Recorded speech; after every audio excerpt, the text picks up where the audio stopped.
Russia unleashes a heavy bombing campaign. Cities and towns reduced to rubble, thousands of civilians killed.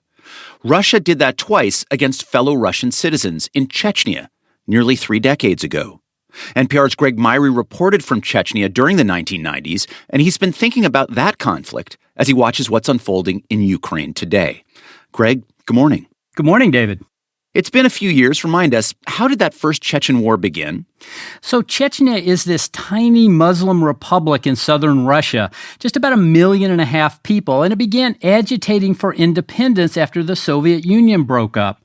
So Russia then invades in 1994 with relentless airstrikes and artillery, tens of thousands of civilian deaths, completely flattening Chechnya's capital, Grozny. Now, David, I've covered a dozen or so wars. This is the greatest devastation I've ever seen. Just block after city block, every building completely destroyed. The only sort of point of comparison are those black and white photos of European cities leveled in World War II.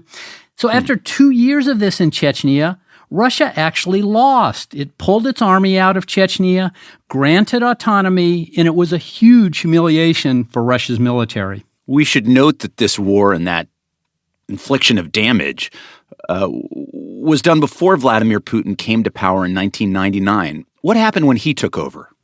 Right. So President Boris Yeltsin was still in charge of Russia, but he was about to leave office.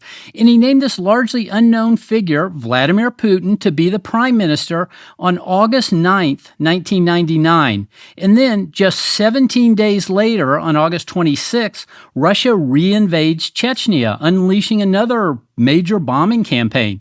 Now, it was equally brutal and ultimately more effective. Russia took control after a few months. And then Putin flew into Grozny in a Russian fighter jet wearing a full pilot outfit, and he climbed out of the cockpit in a symbol of triumph. Putin installed a friendly leader in Chechnya. Now, he was assassinated a few years later, but his son still leads Chechnya today, and Chechen troops are fighting with the Russian military in the war in Ukraine. What then should we take from these Chechen wars as we think about Ukraine right now? So I called Thomas DeWall. He was a journalist covering Chechnya in the 90s. He's now in London with the Carnegie Endowment for International Peace. He sees military parallels between Chechnya and Ukraine and also political parallels. There was a project which was to restore Chechnya to Russian control. Nowadays, in 2022, to restore Ukraine to the Russian sphere of influence. And there was no plan B. Once the people started resisting, which came as a surprise in Chechnya and is coming as a surprise in Ukraine, there's no political plan B about what to do with the resistance. Now, he says Putin was expecting, or at least hoping, to invade with little or no pushback. The model was that sort of bloodless Russian conquest in Crimea in 2014, but what he got was Chechnya 1994. Crimea, of course, is part of Ukraine. Why was it such a cakewalk for the Russians? The Russians really just snuck in. Everybody was talking about these little green men. They didn't even know where they were from because they had no insignias on their uniform. And they quickly took over Crimea, where Russia already has a naval base. And there was really no shooting, no fighting. And that's what Putin was hoping for again. What should we expect in coming days then?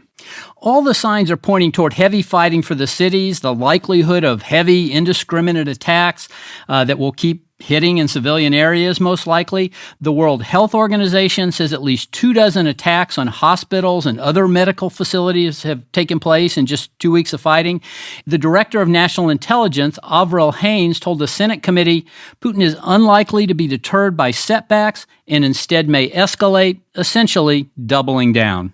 That's NPR's Greg Myrie. Greg, thanks. My pleasure.